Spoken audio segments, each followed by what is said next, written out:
그날 제 아들은 바람을 피운 남자가 아니라 파렴치범이 되어 있었습니다. 그 말을 들었을 때 제 심장은 얼어붙었습니다. 아니, 정확히는 제 아들이 울면서 그 이야기를 꺼냈을 때부터 이미 모든 게 무너지고 있었어요. 밤 11시쯤이었을 겁니다. 현관문을 두드리는 소리에 잠옷 차림으로 문을 열었는데 제 아들이 그렇게 초췌한 얼굴로 서 있더라고요. 눈은 퉁퉁 부어 있고 옷은 구겨져 있고 어깨는 축 처져서 마치 영혼이 빠져나간 사람처럼 보였습니다. 엄마. 그 한마디에 목소리가 떨리는 게 느껴졌어요. 저는 급히 아들을 안으로 들였습니다. 거실 소파에 앉힌 뒤 물 한 잔을 건넸지만 아들은 그냥 손에 쥔 채 멍하니 바닥만 바라보고 있었어요. 뭔가 큰일이 났다는 걸 직감했습니다. 제가 조심스럽게 물었습니다. 무슨 일이야? 며느리랑 싸웠어? 아들은 한참을 말없이 있다가 눈물을 뚝뚝 흘리기 시작했습니다. 35살 성인 남자가, 그것도 제 아들이 제 앞에서 그렇게 우는 모습은 처음 봤어요. 가슴이 철렁 내려앉았습니다. 엄마, 나 끝났어. 정말 끝났어. 그렇게 중얼거리더니 아들은 떨리는 목소리로 이야기를 시작했습니다. 사흘 전 일이었대요. 회사에서 큰 프로젝트가 엎어졌고 그 책임을 아들이 뒤집어섰다고 했습니다. 상사한테 혼나고 동료들한테 뒷말 듣고 스트레스가 극에 달했던 모양이에요. 집에 가기가 싫었대요. 며느리한테 또 잔소리 들을 게 뻔했으니까요. 그래서 그날 밤 혼자 동네 바에 들렀다고 했습니다. 원래 한두 잔만 마시고 가려고 했는데 아들의 목소리는 점점 작아졌습니다. 한 잔, 두 잔, 세 잔 어느새 정신없이 마셨대요. 바텐더가 그만 마시라고 말렸지만 귀에 안 들어왔고 결국 기억이 끊겼다고 했습니다. 그 다음 기억은 눈을 떴을 때였대요. 머리가 깨질 듯이 아팠고 입안은 바짝 말라 있었고 몸은 천근만근 무거웠습니다. 낯선 천장이 보였어요. 여기가 어디지? 아들은 황급히 몸을 일으키려 했는데 그때 옆에서 뭔가 움직이는 기척이 느껴졌대요. 고개를 돌렸을 때 아들은 그 자리에서 얼어붙었습니다. 모르는 여자가 옆에 누워 있었습니다. 이불 밖으로 드러난 어깨, 흐트러진 머리카락, 그리고 옷이 벗겨진 모습. 아들은 순간 자기 몸을 내려다봤대요. 자기도 옷이 벗겨져 있었고 바지는 구겨진 채로 바닥에 널려 있었습니다. 아니, 이게 무슨... 패닉이 왔습니다. 심장이 터질 듯이 뛰었고 손은 부들부들 떨렸고 머릿속은 하얘졌어요. 어떻게 된 일인지, 여기가 어딘지, 이 여자가 누군지 아무것도 기억나지 않았습니다.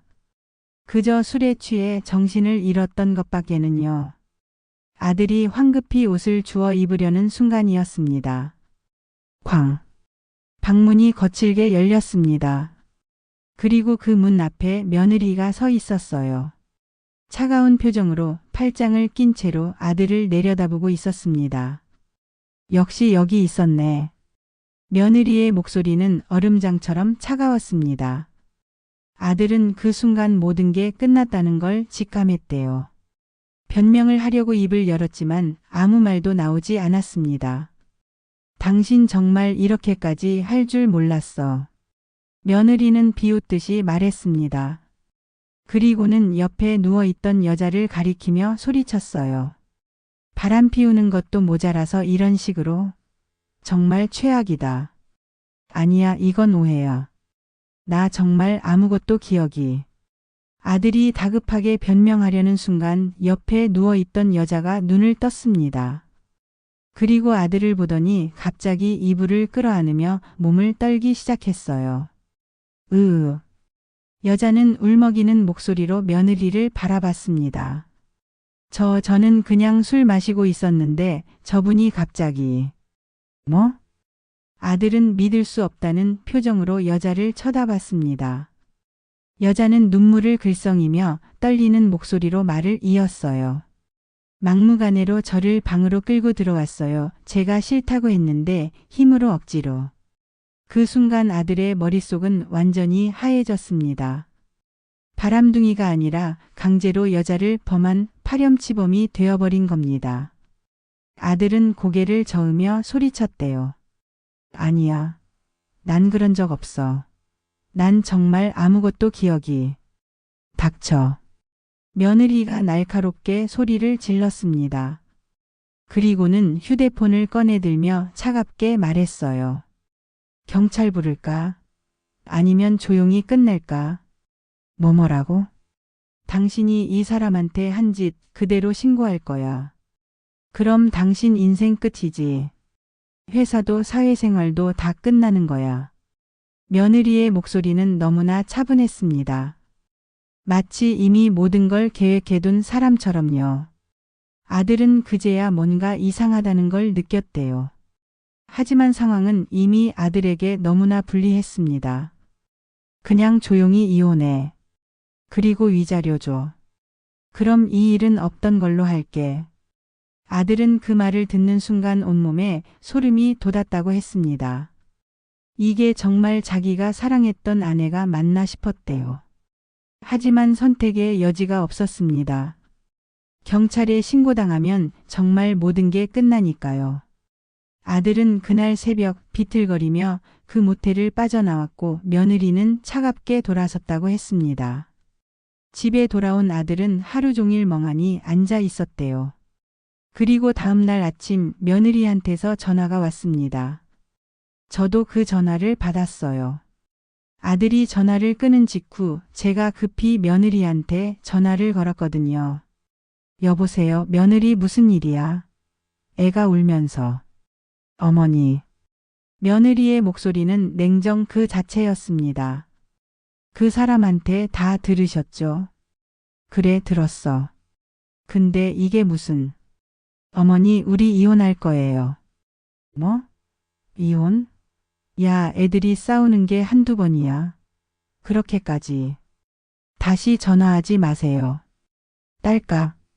며느리는 그렇게 일방적으로 전화를 끊어버렸습니다. 저는 휴대폰을 쥔 채 한동안 멍하니 서 있었어요. 옆에서 아들이 바닥에 주저앉아 흐느끼고 있었습니다. 엄마, 나 정말 안 했어. 난 정말 아무것도 안 했다고. 저는 아들을 꼭 안아줬습니다. 그리고 다짐했어요. 이 일을 반드시 해결하겠다고. 다음 날 저는 아들과 함께 며느리네 집으로 갔습니다. 초인종을 눌렀지만 며느리는 문을 열어주지 않았어요. 한참을 기다린 끝에 겨우 문이 열렸습니다. 며느리는 차가운 얼굴로 저희를 내려다봤어요. 왜 오셨어요? 며느리야, 제발 한 번만 이야기 좀 하자. 할 이야기 없어요. 제발. 저는 그 자리에서 무릎을 꿇었습니다. 그리고 아들도 제 옆에 무릎을 꿇었어요. 현관 앞 차가운 바닥에 무릎을 대고 저희는 며느리를 올려다봤습니다. 한 번만, 제발 한 번만 용서해줘. 응? 아들이 떨리는 목소리로 애원했습니다. 며느리는 팔짱을 낀 채 저희를 내려다보기만 했어요. 그 눈빛에는 어떤 감정도 없었습니다. 용서요? 그럼 어머니는 아들이 다른 여자를 강제로 범했다는 걸 알면서도 용서하라는 거예요. 아니야, 그건 오해야. 애가 술에 취해서. 오해든 뭐든 저는 이제 그 사람이랑 못 살아요. 며느리는 단호했습니다. 그리고는 조건을 내밀었어요. 집 명에 넘기세요. 그리고 현금 1억. 그럼 조용히 이혼해 줄게요. 1억? 저는 깜짝 놀랐습니다. 너무 큰 금액이었거든요. 하지만 며느리는 웃으며 말했습니다. 아니면 그 여자를 통해서 경찰에 신고할 거예요. 그럼 어머니, 아들은 성범죄자가 되는 거예요. 전과자. 사회에서 매장당하는 거죠. 그 말을 듣는 순간 저는 온몸이 얼어붙는 걸 느꼈습니다. 선택의 여지가 없었어요. 결국 저희는 며느리가 원하는 대로 해줬습니다. 아들이 그렇게 열심히 일해서 마련한 집, 그 집의 명의를 며느리 앞으로 넘겼어요. 그리고 제가 평생 모아둔 돈 중에서 1억을 빼서 며느리한테 건넸습니다. 며느리는 그 돈을 받아들고 차갑게 웃었어요. 잘 생각하셨어요. 그럼 이혼 서류에 사인하세요. 아들은 떨리는 손으로 이혼 서류에 사인을 했습니다. 그렇게 5년간의 결혼 생활이 끝났어요. 아무런 설명도 대화도 없이 그저 돈과 집을 주고 끝나버린 결혼이었습니다. 며느리는 서류를 챙겨들고 문을 닫았습니다. 저희는 그 앞에 멍하니 서 있었어요.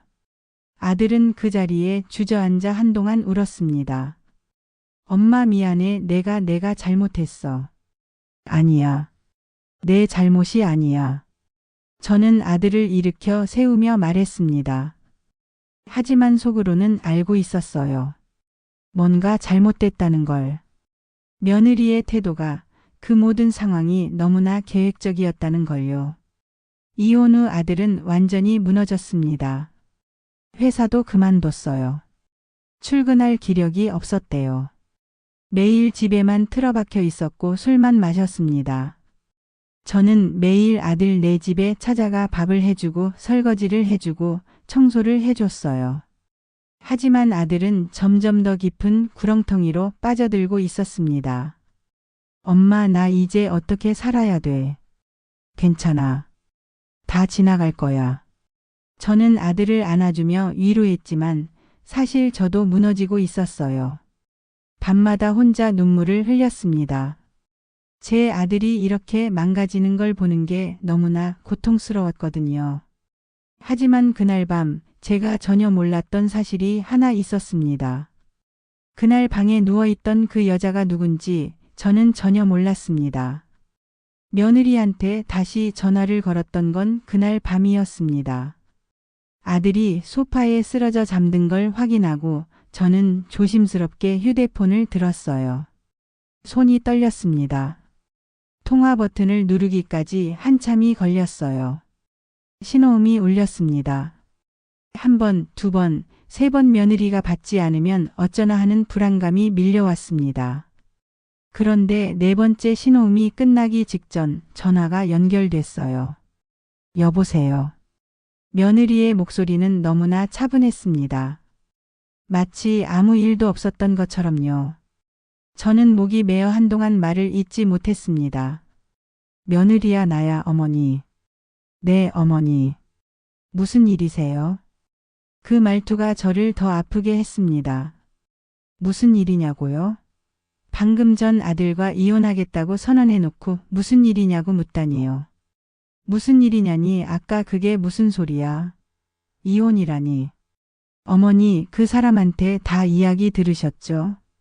들었어. 들었는데 그게 오해일 수도 있잖아. 애가 술에 취해서. 오해요? 며느리가 비웃듯이 말했습니다. 어머니, 제가 직접 봤어요. 그 사람이 다른 여자랑 침대에 누워 있는 걸요. 이게 오해예요. 그래도 이혼까지는. 어머니. 며느리의 목소리가 한층 더 차갑게 식었습니다. 우리 이혼할 거예요. 이미 결정했어요. 며느리야, 제발. 다시 전화하지 마세요. 딸까. 전화가 끊겼습니다. 저는 휴대폰을 쥔 채 그대로 주저앉았어요. 가슴이 답답하고 숨이 막혔습니다. 어떻게 해야 할지 아무 생각도 나지 않았습니다. 다음 날 아침 저는 아들을 깨웠습니다. 아들은 밤새 소파에서 웅크린 채 잤는지 얼굴이 퉁퉁 부어 있었어요. 일어나. 우리 며느리네 집에 가야겠다. 엄마 소용없어. 걔는 이미 마음 정한 거야. 그래도 가야지. 이대로 포기할 순 없잖아. 저는 아들을 억지로 일으켜 세웠습니다. 그리고 함께 며느리네 집으로 향했어요. 차 안에서 아들은 한마디도 하지 않았습니다. 창밖만 멍하니 바라보고 있었어요. 저는 운전대를 잡은 손에 힘을 주며 다짐했습니다. 반드시 며느리를 설득하겠다고. 며느리네 집 앞에 도착했습니다. 예전에 아들이 그렇게 열심히 일해서 마련한 그 집이었어요. 저는 현관 앞에 서서 초인종을 눌렀습니다. 한 번, 두 번, 세 번 하지만 아무 대답이 없었습니다. 며느라, 나야 문 좀 열어줘. 저는 문을 두드리며 소리쳤습니다. 아들도 옆에서 작은 목소리로 말했어요. 여보, 나야, 제발 문 좀 열어줘. 한참을 기다렸습니다. 10분이 지나고 20분이 지나고 30분이 지났어요. 다리가 아프고 허리가 끊어질 것 같았지만 저는 그 자리를 떠날 수 없었습니다. 그때였습니다. 문이 열렸어요. 며느리가 문틈으로 얼굴을 내밀었습니다. 화장기 없는 얼굴, 무표정한 눈빛. 며느리는 저희를 잠깐 바라보더니 한숨을 쉬었어요. 왜 오셨어요? 며느라, 우리 좀 이야기하자. 응? 제발. 할 이야기 없어요. 며느리가 문을 닫으려고 했습니다. 저는 급히 문틈에 발을 집어넣었어요. 제발 한 번만 기회를 줘. 한 번만. 며느리는 저를 차갑게 내려다봤습니다. 그리고는 문을 활짝 열었어요. 저는 안도의 한숨을 쉬었지만 며느리의 다음 말에 그 안도감은 산산이 부서졌습니다. 들어오세요. 근데 오래 있을 생각은 마세요. 저는 아들과 함께 집 안으로 들어갔습니다. 거실은 예전과 똑같았어요. 아들과 며느리가 함께 고른 소파, 함께 걸었던 액자들, 함께 만들었던 추억들이 그대로 있었습니다. 하지만 그 공간은 이제 너무나 낯설게 느껴졌어요. 며느리는 소파에 앉으라는 말도 하지 않았습니다. 그저 팔짱을 낀 채 저희를 바라보고 있었어요. 저는 며느리 앞으로 다가갔습니다. 그리고 그 자리에서 무릎을 꿇었습니다. 어머니, 뭐 하세요? 며느리가 당황한 듯 말했지만 저는 개의치 않았습니다. 아들도 제 옆에 무릎을 꿇었어요. 차가운 거실 바닥이 무릎에 닿는 느낌이 생생했습니다. 며느라, 제발 한 번만 용서해줘. 응? 저는 손을 모으고 며느리를 올려다봤습니다. 며느리는 무표정한 얼굴로 저희를 내려다보고 있었어요. 여보, 미안해. 정말 미안해. 내가 잘못했어. 다시는 그런 일 없을 거야. 제발. 아들이 떨리는 목소리로 말했습니다. 눈물이 볼을 타고 흘러내렸어요. 하지만 며느리의 표정은 변하지 않았습니다. 일어나세요. 며느라. 일어나라니까요. 며느리의 목소리가 차갑게 식었습니다. 저는 천천히 일어났고 아들도 따라 일어났어요. 며느리는 저희를 번갈아 보더니 입을 열었습니다. 어머니, 그리고 당신. 저 진심이에요. 이혼할 거예요. 제발 다시 한 번만 생각해봐. 응? 생각 다 했어요. 며느리는 단호했습니다. 그리고는 소파에 앉으며 말했어요. 앉으세요. 할 이야기가 있으니까.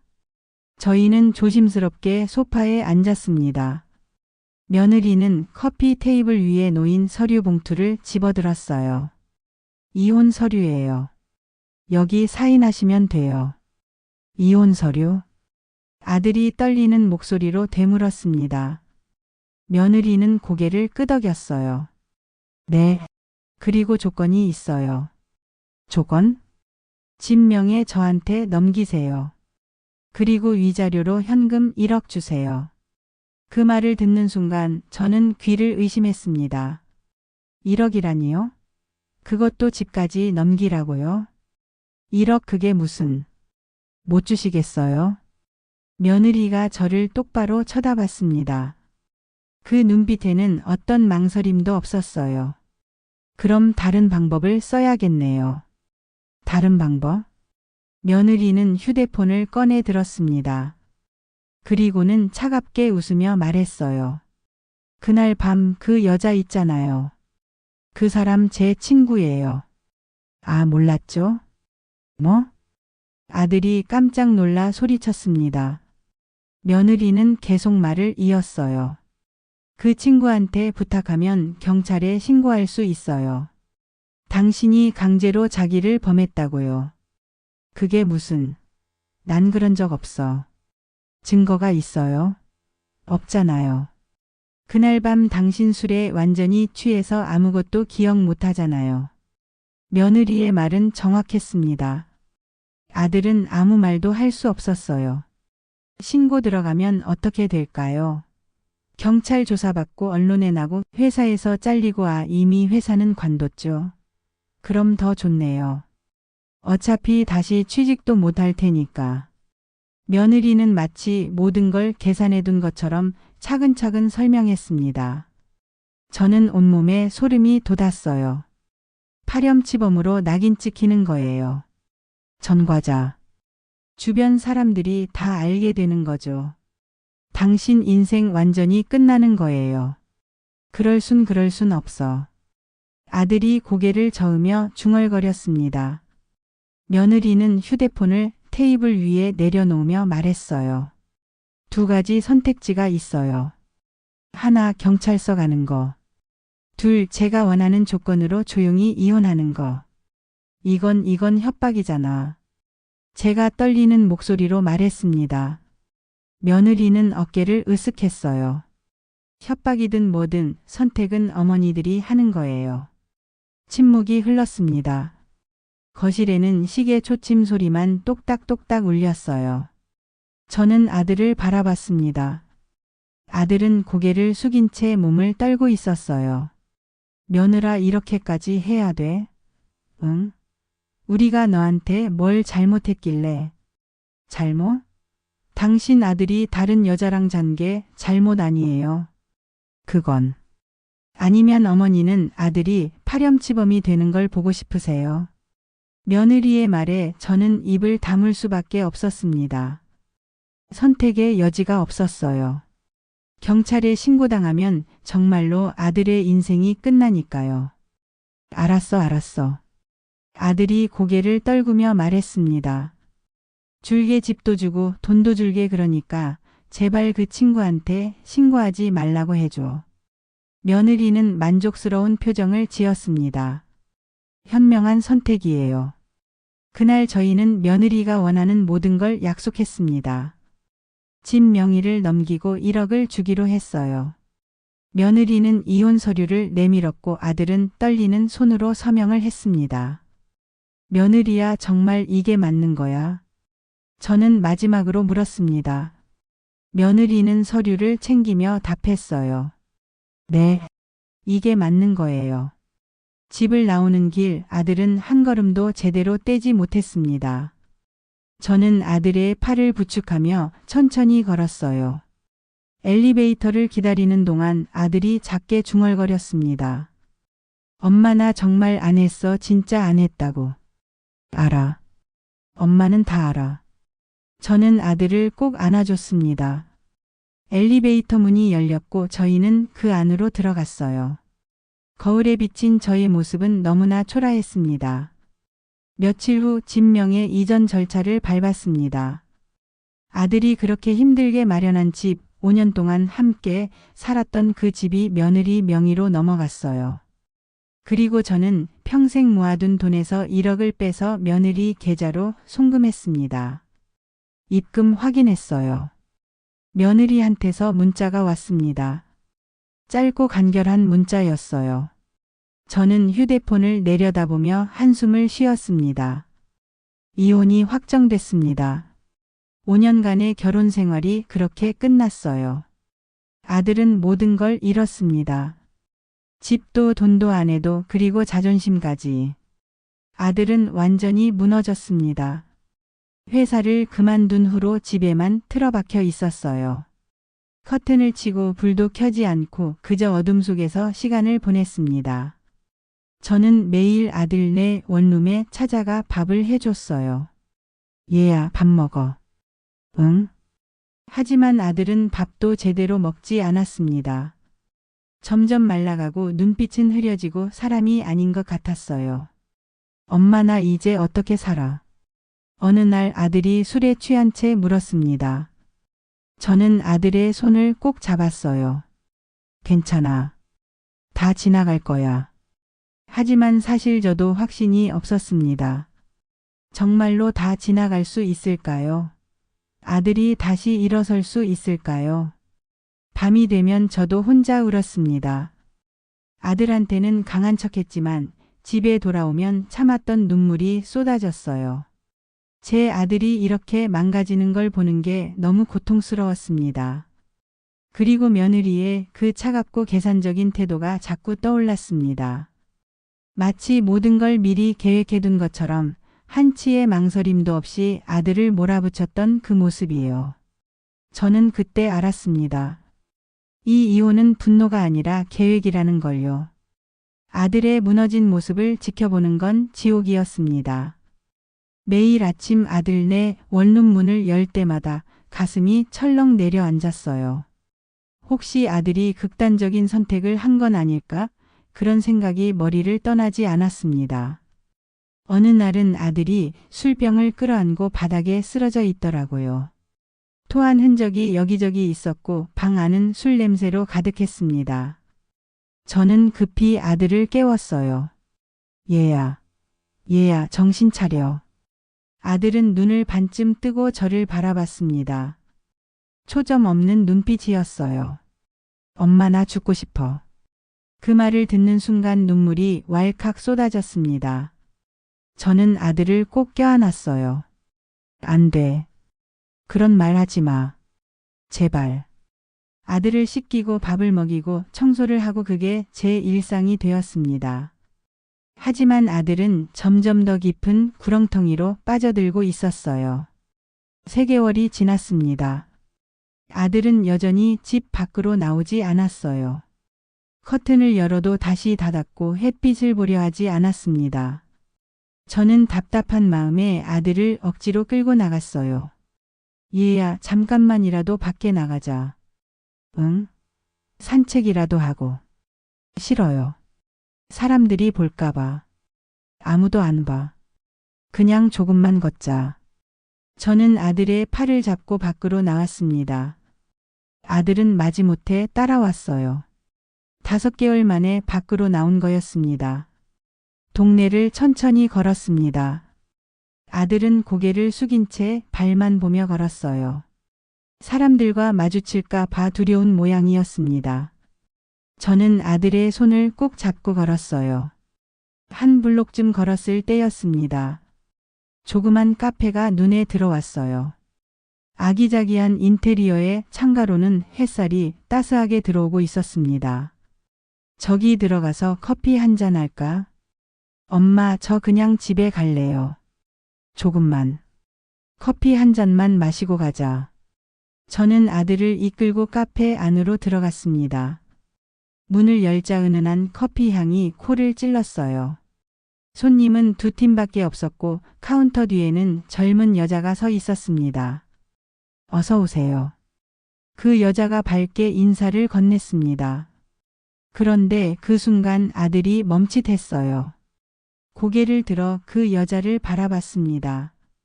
지은이 너야? 여자도 깜짝 놀란 표정으로 아들을 쳐다봤어요. 민수 오빠? 둘은 잠시 서로를 바라보다가 조심스럽게 웃었습니다. 아들이 웃는 모습을 본 게 몇 개월 만인지 모르겠더라고요. 오빠 여기서 보다니 정말 오랜만이다. 그러게 너 여기서 뭐해? 이 카페 내가 운영해. 작년에 오픈했어. 지은이라는 그 여자는 대학 시절 아들과 친하게 지냈던 친구라고 했습니다. 같은 동아리였고 자주 어울려 다녔다고요. 졸업 후에는 연락이 끊겼는데 이렇게 동네 카페에서 다시 만나게 된 거였습니다. 앉아. 커피 내가 줄게. 지은이는 저희를 자리로 안내하고 커피를 내려줬어요. 아들은 오랜만에 표정이 밝아졌습니다. 지은이와 이런저런 이야기를 나누며 웃기도 하고 옛날 이야기를 꺼내며 추억에 잠기기도 했어요. 그날 이후로 아들은 가끔 그 카페에 들렀습니다. 처음엔 일주일에 한 번, 그러다 점점 자주 가게 되더니 나중엔 매일 들르게 됐어요. 저도 함께 가곤 했습니다. 오빠 요즘 뭐해? 어느 날 지은이가 물었습니다. 아들은 잠시 망설이다가 대답했어요. 그냥 쉬고 있어. 그래? 좋겠다. 나는 요즘 정신이 하나도 없어. 혼자 카페 운영하려니까 진짜 힘들더라. 직원 안 뽑아? 뽑고 싶은데 마땅한 사람이 없어서. 그날 저녁 아들이 제게 말했습니다. 엄마, 나 지은이 카페 일 좀 도와주려고. 정말? 저는 깜짝 놀랐습니다. 몇 개월 동안 집 밖으로 나오지도 않던 아들이 일을 하겠다고 말한 거예요. 응. 지은이 혼자 하기 힘들어 보이더라. 그리고 나도 계속 이렇게만 있을 순 없잖아. 저는 아들의 손을 꼭 잡았습니다. 그래. 좋은 생각이야. 다음 날부터 아들은 카페 일을 도왔습니다. 처음엔 간단한 청소부터 시작했어요. 테이블 닦고 바닥 쓸고 설거지하고 그런 소소한 일들이었지만 아들의 표정은 점점 밝아졌습니다. 일주일쯤 지났을 때 지은이가 아들한테 커피 만드는 법을 가르쳐 줬대요. 아들은 서툴렀지만 열심히 배웠습니다. 실수도 많이 하고 커피를 엎지르기도 하고 손님한테 혼나기도 했지만 포기하지 않았어요. 한 달이 지나자 아들은 제법 능숙하게 커피를 만들었습니다. 손님들도 아들을 알아봤고 단골들은 아들이 만든 커피를 찾기도 했어요. 민수 씨가 만든 커피가 제일 맛있어요. 어느 단골 손님이 그렇게 말했을 때 아들의 얼굴에 환한 미소가 번졌습니다. 저는 그 모습을 보며 가슴이 뭉클했어요. 제 아들이 다시 웃고 있었으니까요. 3개월쯤 지났을 때 저는 아들과 지은이의 관계가 조금씩 변하고 있다는 걸 느꼈습니다. 아들은 지은이를 바라보는 눈빛이 달랐고 지은이도 아들을 대하는 태도가 예전과 다르더라고요. 어느 날 저는 카페에 들러 지은이를 유심히 관찰했습니다. 그 아이는 참 조용했어요. 많은 말을 하지 않았지만 필요한 말은 정확하게 했습니다. 손님들을 대할 때도 아들을 대할 때도 항상 차분하고 따뜻했어요. 그리고 사람을 챙기는 모습이 인상적이었습니다. 아들이 힘들어 보이면 물 한 잔을 건네고 제가 피곤해 보이면 자리에 앉으라고 권했어요. 작은 배려들이 쌓여 큰 감동이 되더라고요. 욕심도 없어 보였습니다. 카페 운영이 잘 되든 안 되든 담담하게 받아들였어요. 돈을 많이 벌겠다는 욕심보다는 손님들이 편안하게 쉬다 가길 바라는 마음이 더 커 보였습니다. 이 아이라면, 저는 마음속으로 생각했습니다. 이 아이라면 제 아들을 다시 일으켜 세울 수 있을 거라고요. 6개월이 지났습니다. 아들은 완전히 달라져 있었어요. 얼굴에 혈색이 돌았고 눈빛은 살아났고 매일 아침 일찍 일어나 카페에 출근했습니다. 저는 그런 아들을 보며 감사했어요. 어느 저녁 아들과 지은이가 함께 퇴근하는 모습을 봤습니다. 둘은 나란히 걸으며 이야기를 나누고 있었어요. 가끔 웃기도 하고 어깨를 부딪히기도 하고 그 모습이 너무나 자연스러웠습니다. 1년이 되던 날 저는 결심했습니다. 아들과 지은이를 불러 저녁 식사를 함께 하기로 했어요. 어머니, 오늘 무슨 날이에요? 지은이가 수줍게 물었습니다. 저는 웃으며 대답했어요. 그냥 너희 고생한다고 밥이라도 사주려고. 식사를 하는 동안 저는 두 사람을 번갈아 봤습니다. 아들은 지은이를 바라볼 때마다 눈빛이 부드러워졌고 지은이도 아들을 볼 때면 작게 미소 지었어요. 식사가 끝나갈 즈음 저는 조심스럽게 말을 꺼냈습니다. 너희 둘한테 제안이 하나 있어. 제안이요? 아들이 고개를 갸웃했습니다. 요즘 베이커리 카페가 유행이잖아. 커피에 빵도 직접 구워서 파는 그런 카페 말이야. 네, 저도 그런 카페 해보고 싶었어요. 지은이가 눈을 반짝이며 말했습니다. 그럼 내가 투자할 테니까 한번 해볼래? 제대로 된 베이커리 카페. 네? 어머니가요? 아들이 놀라서 물었습니다. 저는 고개를 끄덕였어요. 그래. 너희 둘이 힘을 합치면 잘할 수 있을 것 같아. 지은이는 카페 운영 경험이 있고 너는 이제 제법 커피도 잘 만들잖아. 거기에 빵까지 직접 굽는다면. 어머니. 아들의 눈시울이 붉어졌습니다. 그동안 너무 고생했어. 이제 제대로 된 일 해보자. 너희 둘이 함께. 지은이도 눈물을 글썽였습니다. 그때 아들이 제 손을 잡았어요. 어머니 사실 드릴 말씀이 있었는데. 응? 저희 결혼하기로 했어요. 그 말을 듣는 순간 저는 숨이 멎는 것 같았습니다.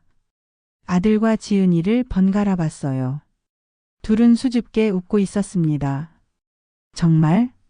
네. 지은이가 절 받아줬어요. 아들의 목소리가 떨렸습니다. 저는 두 사람의 손을 꼭 잡았어요. 그래 축하한다. 정말 축하해.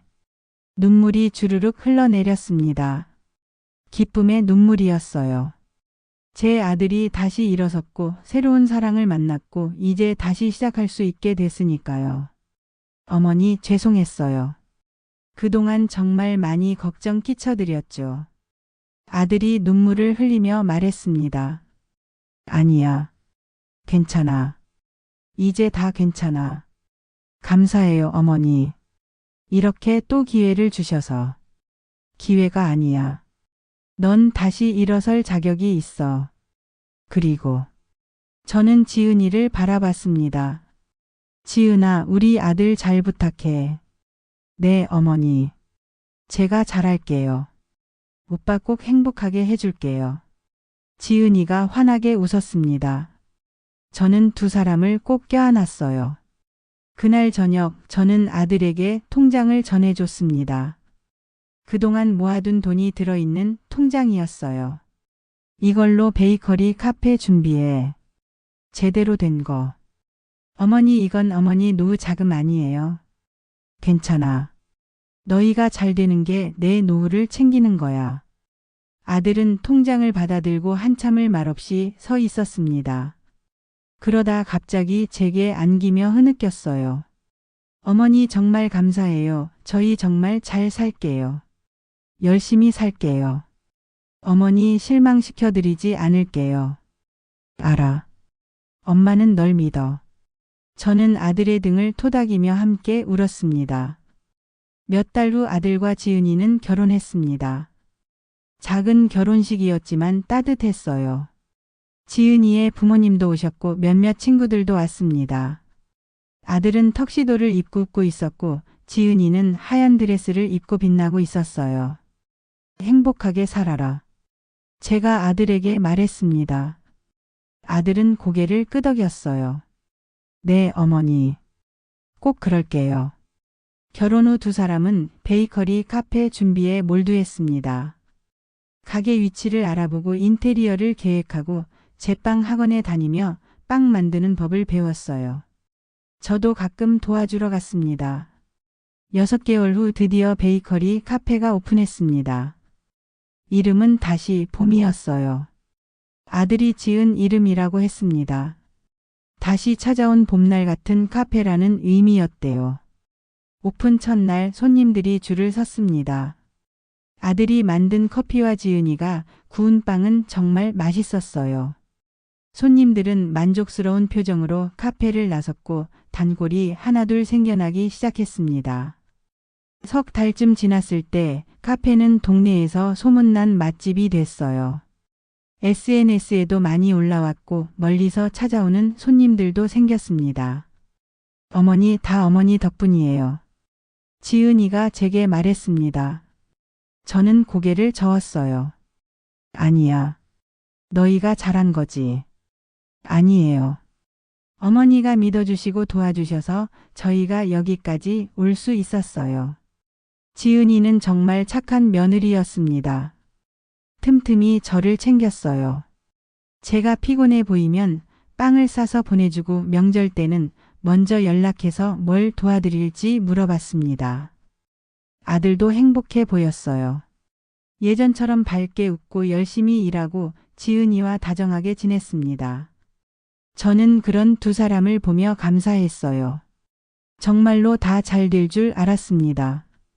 1년쯤 지났을 때였습니다. 어느 날 오후 저는 카페에 들러 아들과 지은이를 도와주고 있었어요. 손님이 많아서 바쁜 시간이었습니다. 그때 카페 문이 열렸습니다. 익숙한 얼굴이 들어왔어요. 예전 며느리였습니다. 저는 그 자리에서 얼어붙었습니다. 예전 며느리는 초췌한 얼굴로 카페 안을 둘러보다가 저와 눈이 마주쳤어요. 어머니. 예전 며느리의 목소리가 떨렸습니다. 그때까진 몰랐습니다. 과거가 다시 기어나와 우리 문을 두드릴 줄은. 예전 며느리는 완전히 달라져 있었습니다. 예전엔 항상 깔끔하게 화장을 하고 명품 가방을 들고 다녔는데 지금은 얼굴에 화장기 하나 없고 낡은 옷을 입고 있었어요. 머리는 푸석푸석했고 눈 밑에는 다크서클이 짙게 갈려 있었습니다. 어머니. 예전 며느리가 다시 한번 저를 불렀습니다. 카페 안에 손님들이 저희를 쳐다보기 시작했어요. 저는 급히 예전 며느리의 팔을 잡고 카페 밖으로 나갔습니다. 너 여기서 뭐 하는 거야? 제 목소리가 떨렸습니다. 예전 며느리는 고개를 숙인 채 말을 잇지 못했어요. 어머니, 저 할 말이 있어서. 할 말? 너한테 나한테 무슨 할 말이 있어? 저는 화가 났습니다. 제 아들을 그렇게 망가뜨려 놓고 모든 걸 빼앗아가고 이제 와서 무슨 할 말이 있다는 건지 이해가 안 됐어요. 저 정말 죄송해요. 어머니한테도 오빠한테도. 오빠? 지금 누구를 오빠라고 불러? 제 목소리가 높아졌습니다. 예전 며느리는 움찔하며 뒤로 물러섰어요. 죄송해요, 저 정말. 예전 며느리의 눈에서 눈물이 흘러내렸습니다. 하지만 저는 동정심이 들지 않았어요. 그때 카페 문이 열리고 아들이 나왔습니다. 엄마, 무슨 일이 너? 아들이 예전 며느리를 보고 얼어붙었습니다. 예전 며느리도 아들을 보고 눈물을 뚝뚝 흘렸어요. 오민수야, 너 여기 왜 왔어? 아들의 목소리는 차가웠습니다. 예전 며느리는 손으로 얼굴을 가리며 흐느꼈어요. 민수야, 나 정말 잘못했어. 미안해. 지금 와서 사과가 무슨 소용이야. 제발 한 번만 이야기 좀 들어줘, 제발. 예전 며느리가 아들 앞에 무릎을 꿇으려 했습니다. 아들이 급히 예전 며느리를 붙잡았어요. 일어나. 여기서 이러지 마. 주변에 사람들이 모여들기 시작했습니다. 저는 한숨을 쉬며 말했어요. 일단 들어가자. 여기서 이러면 안 돼. 저희는 카페 뒤쪽 작은 사무실로 들어갔습니다. 예전 며느리는 의자에 앉자마자 고개를 떨구고 울기 시작했어요. 아들은 팔짱을 낀 채 예전 며느리를 내려다봤습니다. 할 말이 뭐야? 민수야, 나 모든 걸 잃었어. 뭐? 예전 며느리는 떨리는 목소리로 이야기를 시작했습니다. 저희와 이혼한 후 예전 며느리는 새로운 남자를 만났다고 했어요. 그 남자와 결혼을 약속했고 아들한테서 받은 집과 돈으로 새 출발을 하려고 했답니다. 그 사람이 투자하면 큰 돈을 벌 수 있다고 했어. 그래서 집을 팔았어. 그리고 현금이랑 합쳐서 다 투자했지. 그래서 아들의 목소리는 여전히 차갑했습니다. 다 날렸어. 사기였어. 그 사람이 날 속인 거야. 예전 며느리는 얼굴을 손으로 가리며 울었습니다. 집도 없어졌고 돈도 다 없어졌어. 그 사람한테 따졌더니 날 차버렸어. 그냥 사라져버렸어.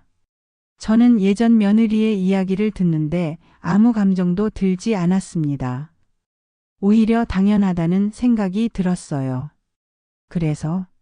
그래서 여기 온 거야? 아들이 물었습니다. 예전 며느리는 고개를 들어 아들을 바라봤어요. 민수야, 나 정말 잘못했어.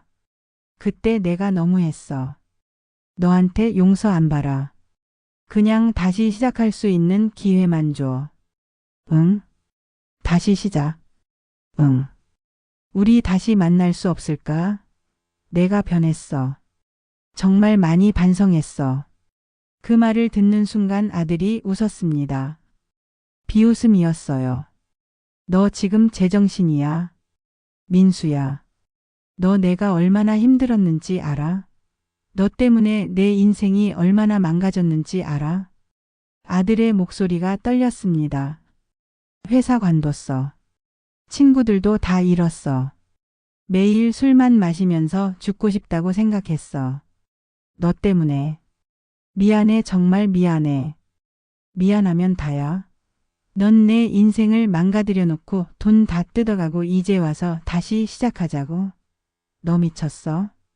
아들이 소리쳤습니다. 예전 며느리는 바닥에 주저앉아 울기만 했어요. 제발 한 번만 기회를 줘. 그때 사무실 문이 열렸습니다. 지은이가 들어왔어요. 지은이는 예전 며느리를 보더니 저와 아들을 번갈아 봤습니다. 무슨 일이에요? 지은아. 아들이 당황한 표정으로 지은이를 봤습니다. 지은이는 조용히 예전 며느리를 내려다 봤어요. 이분이 전 부인이세요? 응. 아들이 고개를 끄덕였습니다. 지은이는 아무 말 없이 예전 며느리를 바라보다가 저에게 말했어요. 어머니, 손님들이 기다리고 있어요. 들어가실래요? 아, 그래. 저는 아들과 예전 며느리를 남겨두고 지은이와 함께 카페로 돌아갔습니다. 손님들이 주문을 기다리고 있었어요.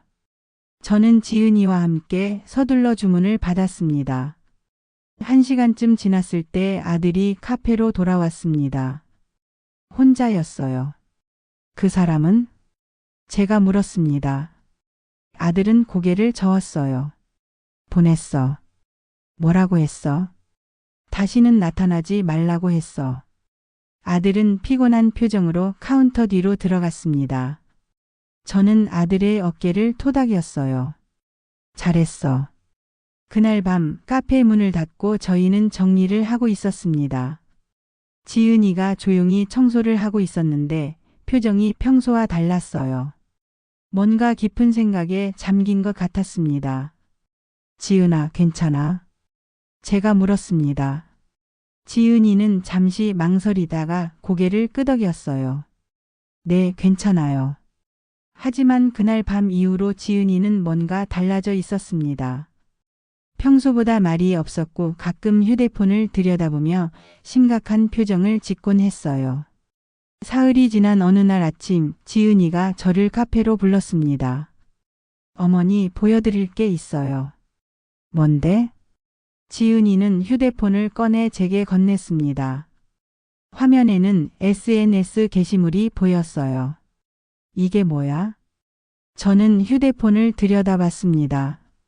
그날 밤부터 지은이는 예전 며느리의 SNS를 파헤쳤다고 했어요. 계정을 찾아내고 과거 게시물들을 하나하나 확인했답니다. 여기 보세요. 지은이가 특정 게시물을 가리켰습니다. 2년 전 게시물이었어요. 예전 며느리가 공항에서 찍은 사진이었습니다. 옆에는 남자가 서 있었고 둘은 활짝 웃고 있었어요. 발리 가는 중 드디어 자유. 게시물 내용이었습니다.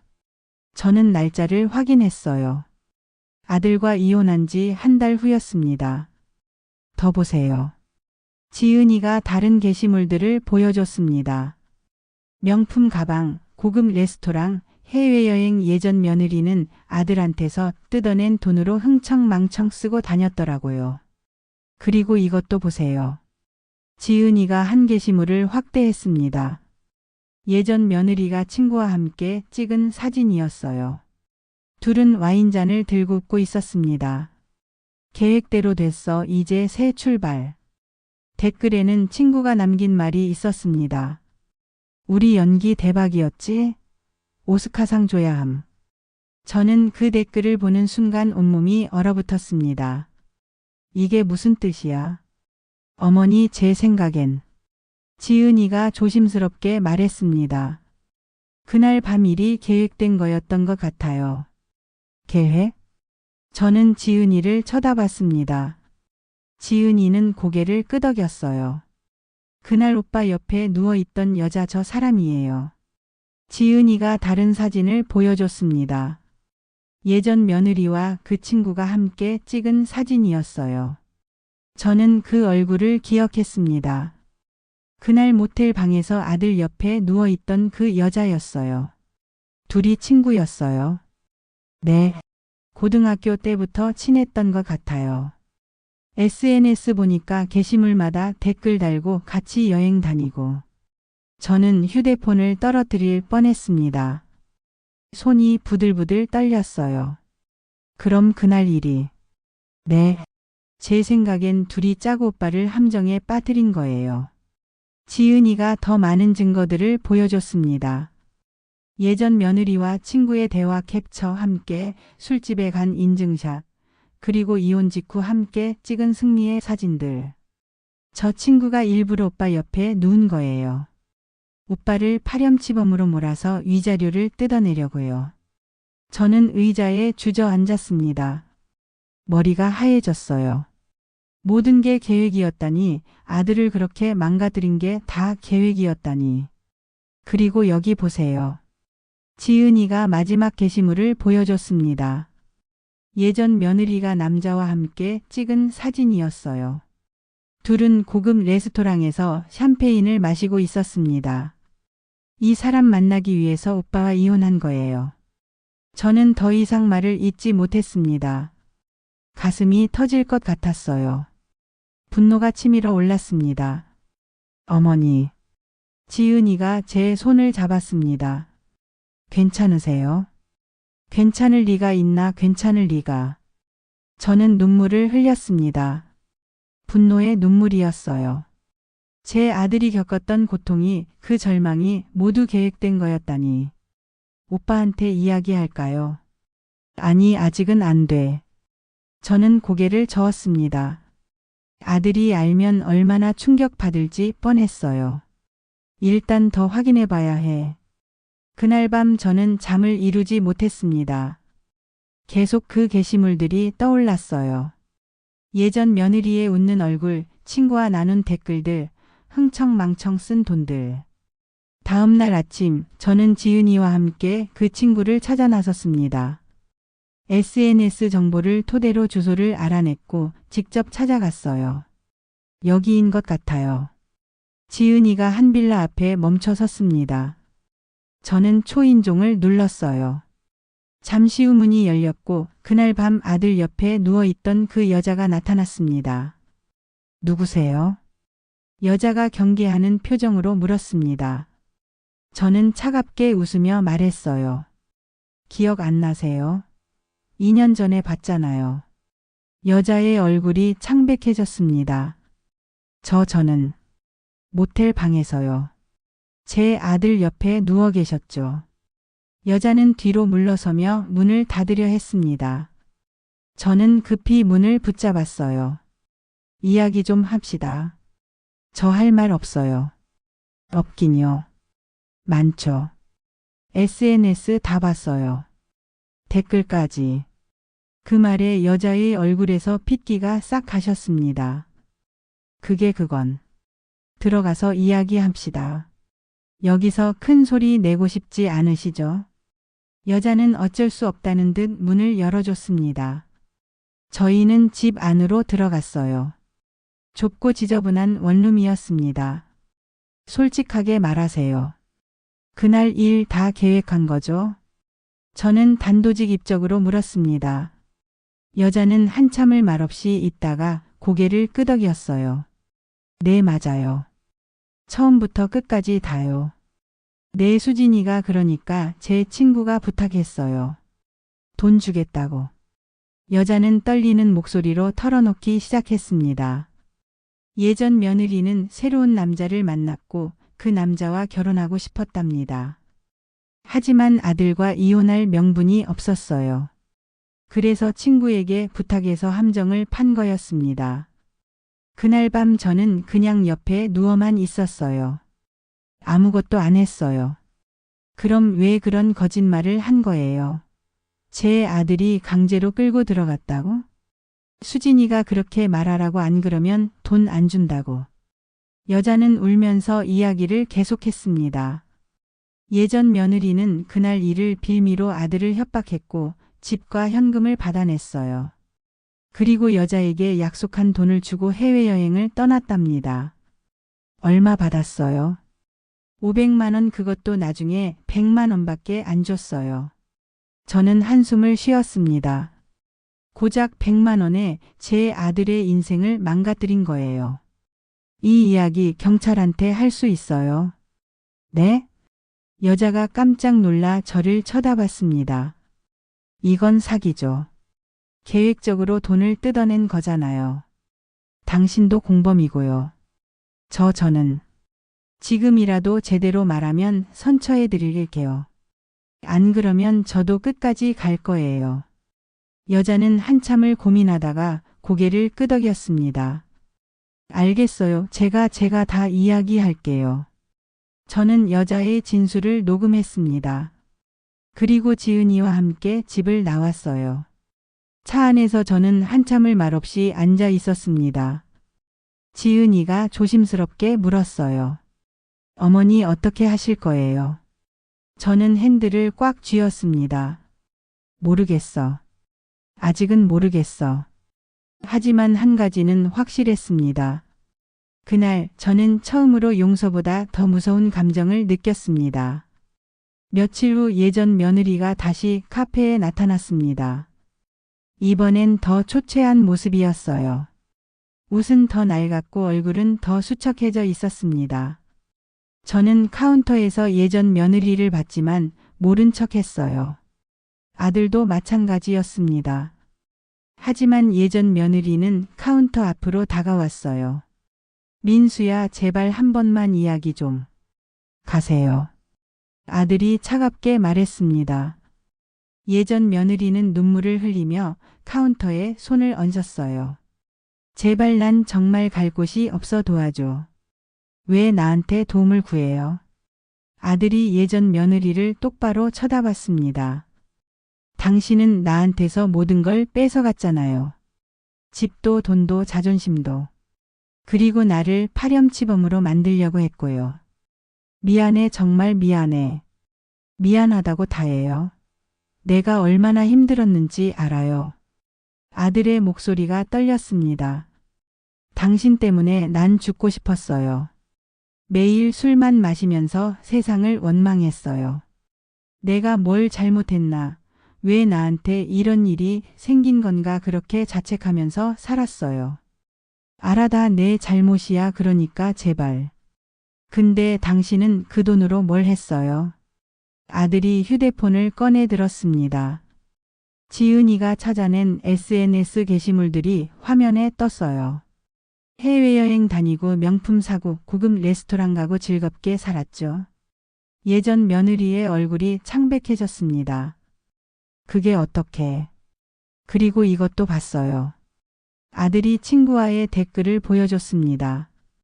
예전 며느리는 휴대폰 화면을 보고 비틀거렸어요. 다 계획이었죠. 그날 밤도 협박도 위자료도. 전부 새 남자 만나려고 꾸민 거였잖아요. 민수야, 그건. 당신 친구도 다 털어놨어요. 돈 주고 시켰다고. 나를 파렴치범으로 몰아서 돈 뜯어내려고 계획했다고. 예전 며느리는 더 이상 말을 잇지 못했습니다. 카페 안에 손님들이 모두 저희를 쳐다보고 있었어요. 이제 다 끝났어요. 당신이 원하던 대로 됐잖아요. 날 버리고 새 남자 만났고 돈도 가져갔고. 하지만 다 잃었어, 다. 그게 내 잘못인가요? 아들이 차갑게 웃었습니다. 당신이 선택한 거잖아요. 돈 때문에, 새 남자 때문에 나를 버린 거. 그 결과도 당신 몫이에요. 제발, 난 정말 후회하고 있어. 오빠가 좋은 사람인 걸 그때는 몰랐어. 이제 와서 소용없어요. 아들이 단호하게 말했습니다. 그리고는 지은이를 바라봤어요. 지은이는 조용히 아들 옆에 서 있었습니다. 내가 사랑하는 사람은 이 사람이에요. 아들이 지은이의 손을 잡았습니다. 내가 죽고 싶을 때 곁에 있어줬던 사람. 내가 무너졌을 때 일으켜 세워준 사람. 그게 진짜 사랑이에요. 지은이는 아들을 바라보며 작게 미소 지었습니다. 예전 며느리는 고개를 떨구고 울었어요. 당신은 돈이 있을 때만 나한테 잘해줬어요. 내가 모든 걸 잃었을 때는 파렴치범으로 몰아붙였고요. 미안해, 정말 미안해. 미안하다는 말로 해결될 일이 아니에요. 아들은 예전 며느리를 똑바로 쳐다봤습니다. 이제 다시는 우리 앞에 나타나지 마세요. 나도 우리 엄마도 우리 가족도 당신이랑 더 이상 상관없어요. 민수야. 그리고 아들이 지은이를 바라봤습니다. 지은이는 수줍게 웃으며 고개를 끄덕였어요. 아들이 다시 예전 며느리를 향해 말했습니다. 우리한테 아이가 생겼어요. 그 말에 저도 깜짝 놀라 아들과 지은이를 쳐다봤습니다. 지은이는 배에 손을 얹고 있었어요. 아직 초기라 말씀 안 드렸어요. 근데 이젠 말씀드려야 할 것 같아서요. 지은이가 저를 보며 말했습니다. 저는 눈물이 핑 돌았어요. 정말? 네, 어머니. 곧 할머니 되세요. 저는 지은이를 꼭 껴안았습니다. 그리고 아들도 함께 안았어요. 예전 며느리는 그 모습을 보며 더욱 울었습니다. 이제 우리는 새로운 가족을 만들 거예요. 행복한 가족. 아들이 마지막으로 말했습니다. 그러니 다시는 우리 앞에 나타나지 마세요. 이게 마지막 경고예요. 예전 며느리는 비틀거리며 카페를 나갔습니다. 저는 그 뒷모습을 지켜봤어요. 한때는 제 며느리였던 사람, 하지만 이제는 완전히 남이 되어버린 사람. 그날 밤 저는 아들과 지은이와 함께 조용히 이야기를 나눴습니다. 어머니, 사실 며칠 전부터 알고 있었어요. 지은이가 조심스럽게 말했습니다. 뭘? 전 부인이 다시 나타날 거라는 거요. SNS 보니까 계속 오빠 근황을 찾아보더라고요. 카페 위치도 검색하고. 그래서 미리 조사한 거구나. 저는 고개를 끄덕였습니다.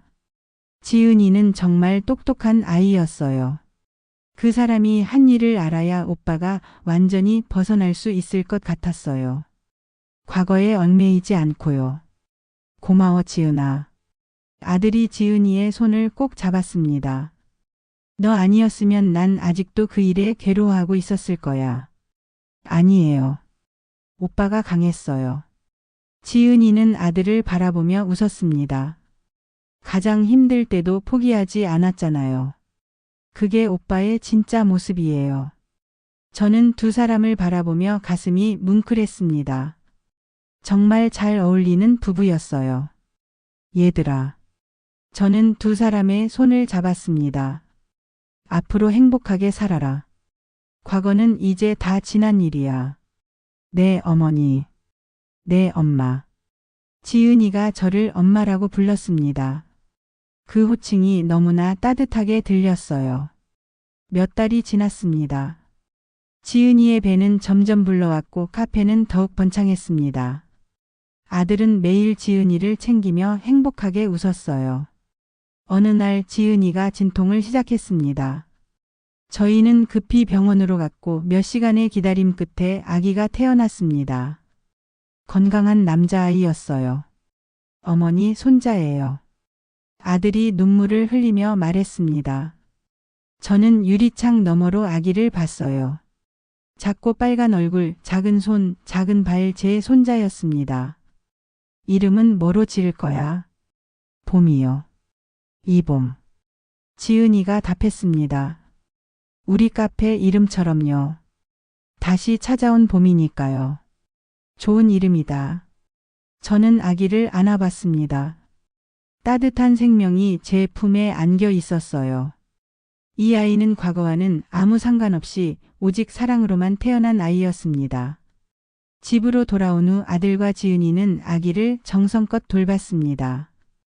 밤낮 없이 울어대는 아기 때문에 힘들었지만 두 사람의 얼굴에는 항상 미소가 있었어요. 저도 자주 찾아가 도와줬습니다. 손자를 안고 재우고 함께 노는 시간이 너무나 행복했어요. 그러던 어느 날 동네 마트에서 예전 며느리를 마주쳤습니다. 예전 며느리는 계산대에서 아르바이트를 하고 있었어요.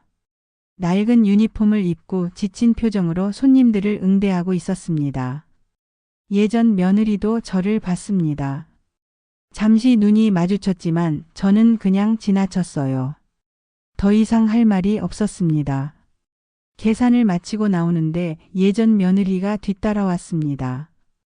어머니. 저는 멈춰 섰습니다. 예전 며느리는 고개를 숙인 채 말했어요. 민수 잘 지내요? 왜 궁금해요? 그냥 궁금해서. 잘 지내요. 아주 행복하게. 저는 차갑게 대답했습니다. 예전 며느리는 고개를 끄덕였어요. 다행이네요. 당신은 어떻게 지내요? 제가 물었습니다. 예전 며느리는 쓸쓸하게 웃었어요. 보시다시피요, 겨우 살아가고 있어요. 그래요. 저는 더 이상 말하지 않았습니다.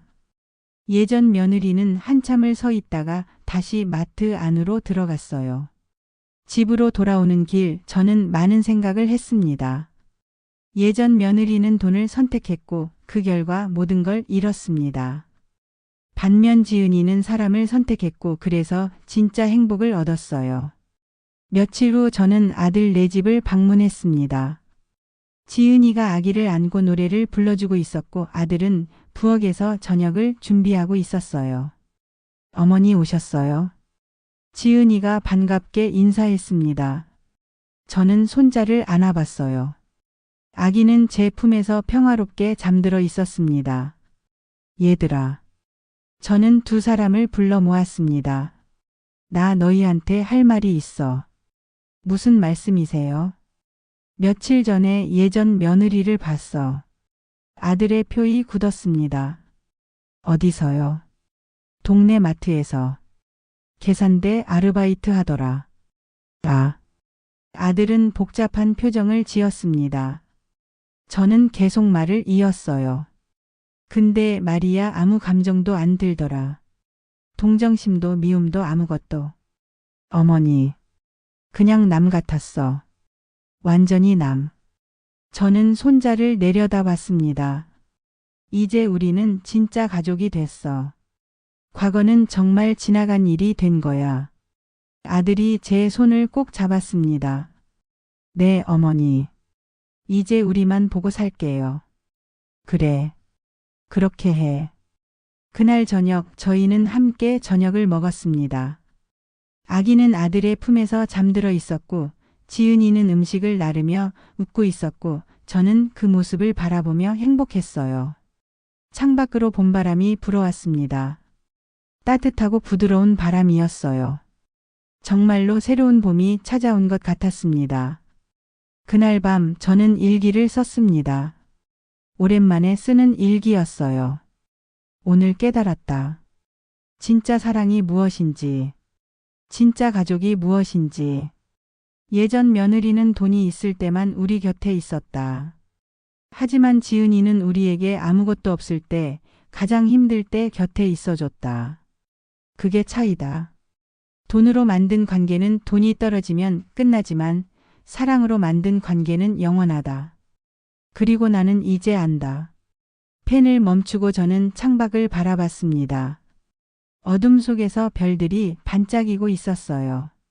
마지막 문장을 적었습니다. 사람은 돈이 있을 때가 아니라 모든 걸 잃었을 때 진짜 얼굴을 드러냅니다. 일기장을 덮고 저는 조용히 잠자리에 들었습니다. 꿈속에서 저는 봄날의 카페에 있었습니다. 아들과 지은이가 웃으며 커피를 만들고 손자가 뛰어놀고 햇살이 따뜻하게 비추는 그곳에서요. 그곳에는 과거도 슬픔도 분노도 없었습니다. 오직 사랑과 행복만이 있었습니다. 그리고 저는 그것으로 충분했습니다.